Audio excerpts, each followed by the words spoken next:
canal 17.1 HD.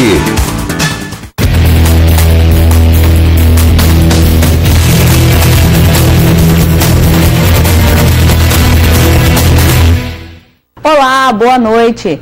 Nós estamos no ar com o programa Provocações. E esta noite nós vamos falar sobre algumas mudanças na lei trabalhista. Dia 11 de novembro entrou em vigor a reforma trabalhista que trouxe diversas mudanças na relação entre empregado e empregador. E esta noite eu recebo aqui no programa o superintendente em exercício da Superintendência Regional do Trabalho de Mato Grosso, Eduardo de Souza Maria. Eduardo, seja bem-vindo ao nosso programa. Tudo bem com você? Tudo bem, boa noite a todos. Tá certo.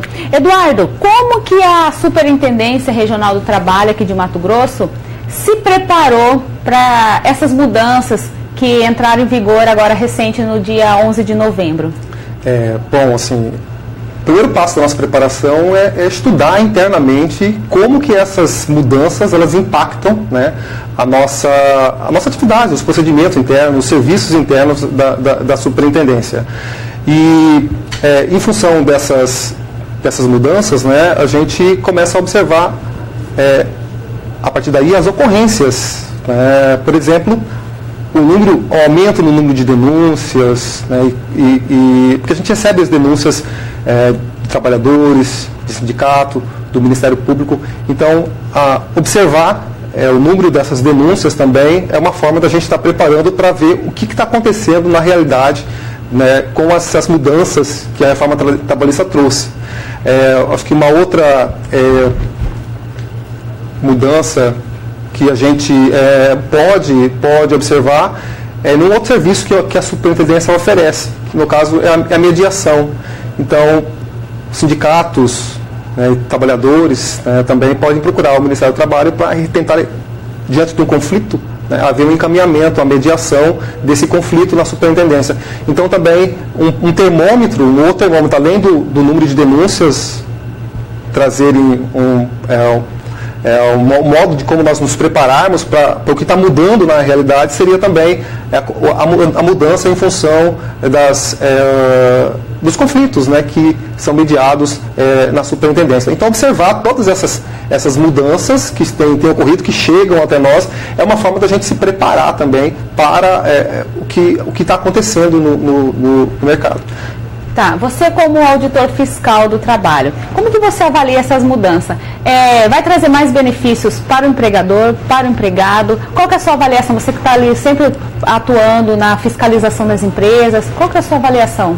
Acho que antes da gente falar das reformas, especificamente, acho que era bom a gente lembrar que nunca houve mudanças assim tão grandes, né, como agora. As reformas anteriores, as mudanças anteriores eram mais pontuais, eram mais específicas, mais graduais, não tão abrupta, né, como foi essa mudança. A inovação foi muito grande, foram muitos artigos que foram alterados, vários direitos também foram alterados. E isso dificultou um pouco, acho que a discussão, né, não houve talvez um aprofundamento maior nas discussões sobre esses direitos todos, né? Então, acho que é importante a gente levar isso em consideração, né? A gente precisa saltar também que a fiscalização do trabalho, ela vai continuar cumprindo o papel dela, que é fiscalizar o cumprimento da legislação trabalhista, né? Tanto pelos empregadores, também pelos empregados. E esse papel da fiscalização, ele continua intacto e a gente tem a nossa obrigação legal, né? E agora, do ponto de vista dos direitos e das garantias existentes, houve mudanças radicais, né? Algumas bastante relevantes do ponto de vista do mundo do trabalho. Por exemplo, hoje, né, a questão do legislado, né, ficar em nível inferior àquilo que foi acordado em âmbito de convenção coletiva. Então, são várias mudanças que vieram, né, e a avaliação que a gente pode fazer é que talvez tenha faltado um pouco de discussão. Para não ser só benefício para um ou para outro, né? Para chegar num consenso de ser bom para todos. Exatamente. Acho que a discussão, quando ela é aprofundada, quando ela é mais delongada, digamos assim, acho que ela traz frutos, porque você consegue fazer estudos mais específicos. É como né? se fosse ouvir todos os lados, né? Sim, discutir com a sociedade mesmo se essas mudanças elas são importantes, né? E não aproveitar de um cenário que talvez fosse mais favorável para que houvesse aprovação, né? E em si as ocorrências, né, essas mudanças acontecerem. Então é mais ou menos por aí. Tá, dessas mudanças que aconteceram, como que a Superintendência Regional do Trabalho pode trabalhar quando o empregador não, digamos assim, for leal àquilo que foi acordado? Porque a gente fala muito em questão de fiscalização da empresa, se a empresa está fazendo correto, mas quando é o caso, porque o trabalhador ele também tem os seus deveres, né? E no caso dele não cumprir algo que for ilegal, digamos assim, como que a Superintendência de Trabalho faz? Vocês também fiscalizam o lado do empregador? O empregador é objeto da empresa, né? A empresa é objeto da fiscalização e compete a ela o cumprimento da legislação. Quando a fiscalização vai até um estabelecimento, e é um prerrogativo que a gente tem, basicamente, a grande maioria das fiscalizações, a gente tem que ir até o local do estabelecimento, então a gente constata diretamente ali, no dia a dia mesmo da empresa, as mudanças ou as irregularidades. Na verdade, desculpa, eu queria dizer o empregado. Não o empregador, sim, no caso o empregado. As funções também. E no âmbito da fiscalização, a gente entrevista no processo de fiscalização os trabalhadores também, porque a gente precisa conhecer exatamente, não só analisar documentos ou questionar o empregador sobre uma ou outra situação, mas a gente também conversa com os trabalhadores para saber dele a jornada, o trabalho que ele realiza, e se o salário tem dia, entre outros acontecimentos que, como ele está no dia a dia ali, ele tem a percepção do que está sendo observado ou não, ou às vezes acontece do empregado achar que tem um direito, que esse direito assim, pode estar sendo violado pelo empregador e na verdade não haver dúvidas. Então, durante o processo da fiscalização, uma das nossas funções também é orientar não só o empregador, mas também empregados. E eventualmente acontece. Por exemplo, no caso de um trabalhador que ache que possua direito ao vale transporte e ele morar próximo ao local de trabalho, ele pode reclamar. Ele não teria direito, porque se ele mora próximo e não se utiliza do transporte coletivo, a empresa não tem obrigação, não teria obrigação justamente de fornecer. E aí, numa fiscalização, se houver essa dúvida por parte do trabalhador, ou até mesmo no plantão fiscal na superintendência, né, é possível, né, da gente esclarecer ao empregado que a lei não ampara ele, que o empregador está incumprido a sua parte no contrato de trabalho adequadamente. Como que é, assim, cronometrado o trabalho da superintendência, assim, as empresas que vocês atuam, Cuiabá, Várzea Grande, como que é essa rotina de vocês? No processo da fiscalização? Isso, demanda processo das da fiscalização. Então, nós temos a divisão em projetos dentro da superintendência. Vários projetos, tem em torno de 11 projetos. Por exemplo, o projeto de combate à informalidade, tem o projeto do combate ao trabalho escravo, tem o projeto da segurança do trabalho, que é a prevenção, análise de acidente, combate ao trabalho infantil.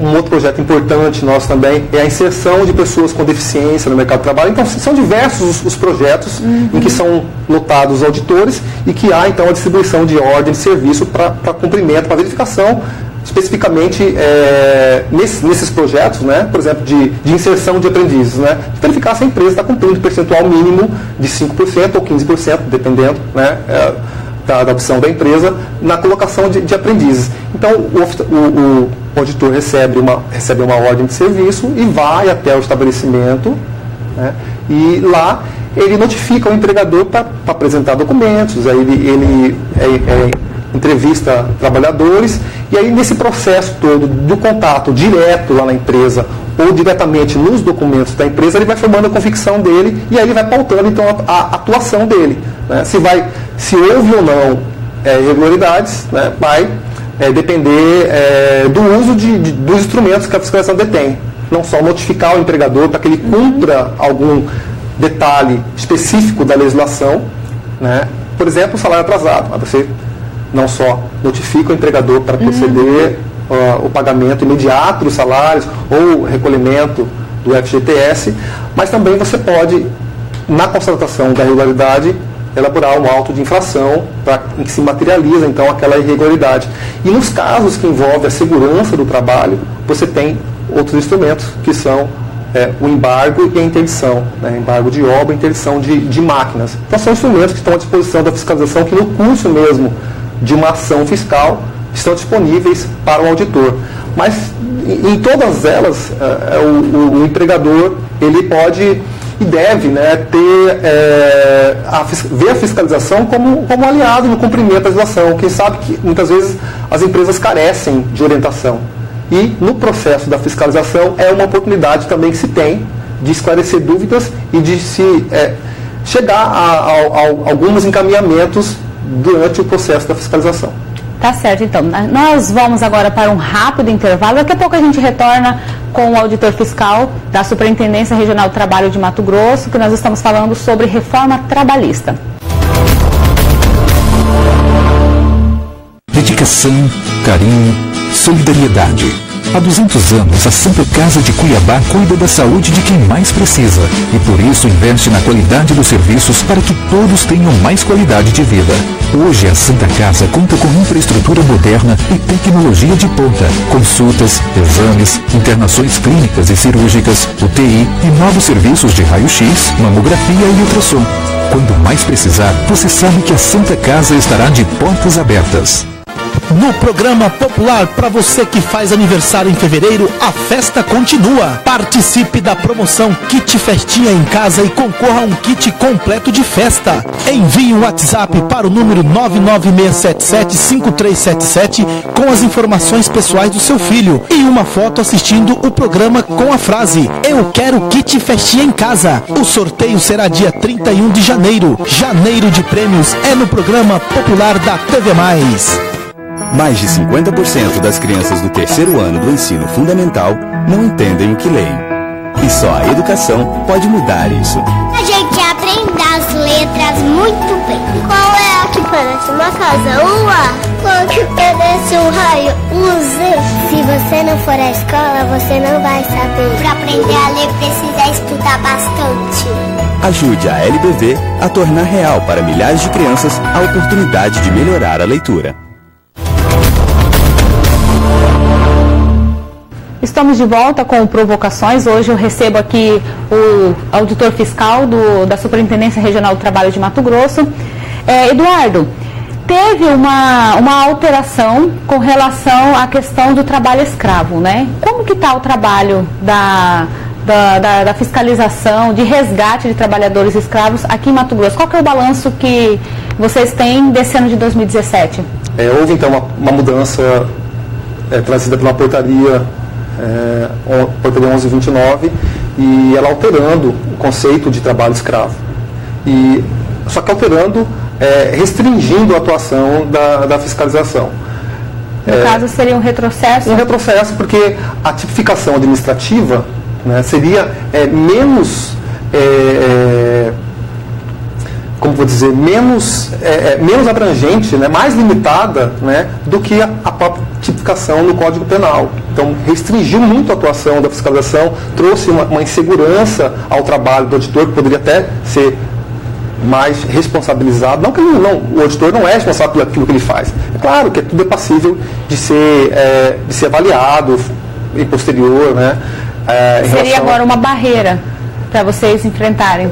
Sim, porque você tirou essa portaria, ela tiraria a degradância, afetaria principalmente a degradância, que é você encontrar um trabalhador, por exemplo, em uma situação muito precária de alimentação, como a gente encontra, de alojamento também bastante precário, tomando a água, por exemplo, dos córregos, né? São situações bastante mesmo flagrantes de degradância que afetam a dignidade da pessoa humana, coisa que nós não aceitaríamos, né, em nossas casas, e esses trabalhadores muitas vezes, pela distância que estão envolvidos, o isolamento geográfico, várias situações que se enquadrariam em trabalho escravo. Essa portaria então estaria restringindo, limitando basicamente a questão de haver ou não um policiamento ostensivo, né, de armamento desses trabalhadores. Inicialmente houve uma recusa muito grande, né, e também uma repercussão muito grande, não só em âmbito nacional, até internacional, porque o Brasil ele é tido como referência no combate ao trabalho escravo. Então essa mudança, ela tirava do Brasil essa precedência mesmo nas fiscalizações, esse modelo. Porque vai acabar diminuindo esse número de resgate? Justamente, mas só que sem atacar efetivamente a causa. Os trabalhadores continuariam expostos à degradância, mas a classificação de trabalho escravo dependeria, né, de que eles realmente se entenda como vítima ali de estar com a sua liberdade cerceada. Por isso que fala que foi um retrocesso. Porque independentemente de haver, por exemplo, o uso de armamento, né, em outras situações, você poderia, por exemplo, a servidão por dívida. O trabalhador trabalha, mas para pagar aquilo que ele consome ele mesmo. Justamente. Então ele ficaria. Isso é uma forma de aprisionar, de reter o trabalhador. A retenção de documentos, então ele não tem como sair, o isolamento geográfico. Então, para a caracterização de trabalho escravo não é uma coisa apenas. É um contexto, tem vários critérios, e esses critérios não são subjetivos. Esses critérios são técnicos. Nós temos um corpo fiscal bastante aperfeiçoado, que recebe orientações, e não há espaço para subjetividade. E aqui em Mato Grosso, como que foi esse ano de 2017? Vocês têm um levantamento por região também, né? Quais são as regiões que vocês mais tiveram resgate de trabalhadores escravos? Então, este ano, comparando com os outros anos, o trabalho escravo em Mato Grosso cresceu em números de resgatados.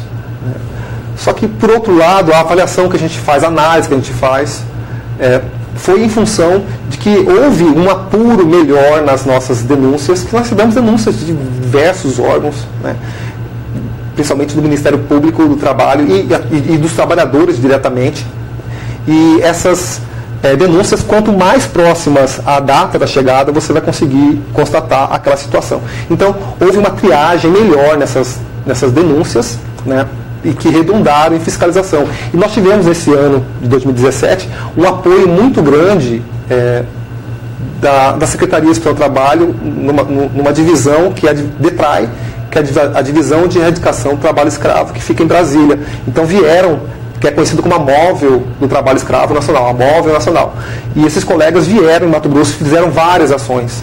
Com apoio nosso aqui da superintendência, cedendo auditores também a participar, cedendo veículos para participar e também auxiliando no encaminhamento das denúncias. Então, por um lado, o número de auditores tem diminuído, e aqui no estado de Mato Grosso também isso se evidencia, mas por outro nós tivemos uma atuação muito mais presente da móvel em Mato Grosso. Então, em números, né, só até para deixar um esclarecimento, em 2017 nós tivemos no Brasil todo, esse número parcial precisa ser melhor ainda ajustado, 219 resgatados no Brasil todo. No Brasil todo. Em Mato Grosso, né, estamos falando até setembro, tá?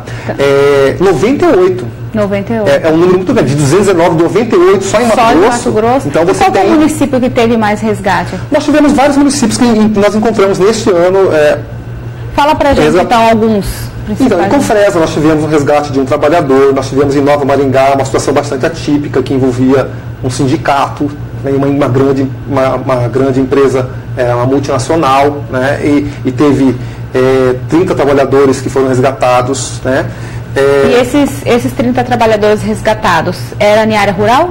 Não, nesse caso específico envolvia armazenamento de grãos. Né? Sim. E era no âmbito, era praticamente dentro da zona urbana. Né? Mas, classicamente falando, o trabalho escravo, ele acaba ficando no âmbito rural mesmo. Mas por questão de estar isolado, né? Justamente, é difícil. Porque se fosse na cidade é mais fácil para denunciar, né? Também tem essa situação, e também até a chegada de outras autoridades. Mas o trabalho escravo hoje, ele está em várias atividades. Você tem em Mato Grosso o rural ainda como referencial, mas em São Paulo você tem, não só na construção civil, mas principalmente na questão têxtil, né?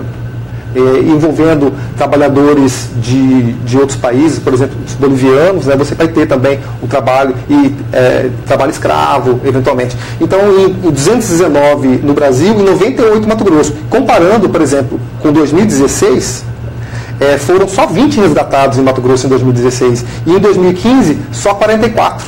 Então aumentou bastante. Houve um aumento de resgatados, né? Mas por quê? Porque o nosso foco foi melhor e porque nós tivemos mais ações da Móvel Nacional no Estado. Que ajudou a aumentar esse trabalho, né? Então, em vez de se diluir, vamos dizer assim, os resgates no Brasil, porque a gente tem muitas denúncias, a gente não tem o corpo fiscal em volume para poder atender essas denúncias, né? Então nós tivemos a concentração das ações nacionais aqui em Mato Grosso e isso redundou no maior número de resgatados. Por segmento vocês é muito variado, né? É muito variado. Muito variado. Não tem assim um segmento que mais tem, não. É mais variado. Tem desde a catação de raízes, de formação de fazendas, de abertura de fazenda, de cerca, né? Também a questão na agropecuária, né? E como também nós vimos aqui na questão da armazenagem de grãos, né? E eventualmente também a gente encontra até na construção civil, né? E desse ano que vocês fizeram esse levantamento, tem algum caso que assim, você fala assim, que foi o que mais chamou a atenção do trabalho de vocês? Justamente esse que envolvia o sindicato, foram 31 trabalhadores. Um acabou porque teve, durante o trabalho, carregava muito peso e ele teve um acidente de trabalho, então não pôde ser tecnicamente resgatado e ser encaminhado para receber o seguro-desemprego e não pôde ser feito o rompimento do vínculo, né? O que nos chamou atenção, esse caso especificamente foi no mês de março, porque ele envolvia um sindicato e é uma coisa que não tinha acontecido no Brasil ainda, porque o sindicato está ali para fazer a defesa dos interesses dos trabalhadores e a gente viu uma situação em que o sindicato ele acabou dando sustentação a essa situação degradante, né, dos trabalhadores, né, como a gente estava dizendo. Então esse caso de 31 trabalhadores foi que chamou bastante, atenção, porque não tinha acontecido a gente chama de gato, né, aquele intermediário entre a mão de obra e a empresa. E nesse caso o sindicato se fez como gato, aliciando os trabalhadores e trazendo uma situação bastante atípica. Tá, só para a gente encerrar rapidinho, então, como que é o trabalho de vocês, ou de combate a esse tipo de trabalhos? Do trabalho escravo? Isso. Então, é montada uma equipe, e essa equipe necessariamente tem que ter um apoio policial, né? O nosso apoio aqui do Estado do Mato Grosso, nós temos o GOI, da Polícia Civil, que nos atende amplamente em várias demandas, né? Temos também a Polícia Federal e principalmente a Polícia Rodoviária Federal também como parceiros. O Ministério Público acompanha a gente. Então é mais um ponto que a gente quer ressaltar, que fala, não tem critério. Gente, o Ministério Público, em grande parte das ações, está conosco e faz em loco, né, no momento da ação fiscal ali, a verificação do cumprimento pelos auditores das instruções em relação ao trabalho escravo. Então o Ministério Público, o Ministério do Trabalho e uma força policial, pelo menos. Eventualmente nós temos também Defensoria Pública conosco, porque alguns trabalhadores precisariam de ter alguns direitos básicos preservados ou medidas judiciais. Então é uma equipe multidisciplinar que várias instituições nos ajudam no combate ao trabalho escravo. Tá certo, então. Eduardo, muito obrigado pela sua participação no nosso programa Provocações e obrigado também pela sua contribuição com todas essas informações. Eu que agradeço e o Ministério do Trabalho está à disposição ali na rua São Joaquim, número 345, no Porto. E tendo os trabalhadores, todos os nossos ouvintes aqui, alguma dúvida, a gente está à disposição no Ministério do Trabalho.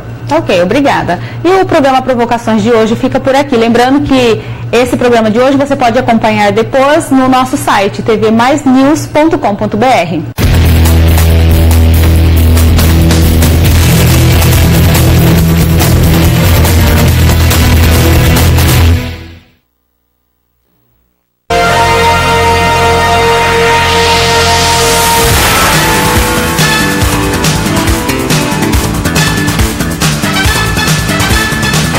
TV Mais Canal 17.1 HD, que marcaram a história.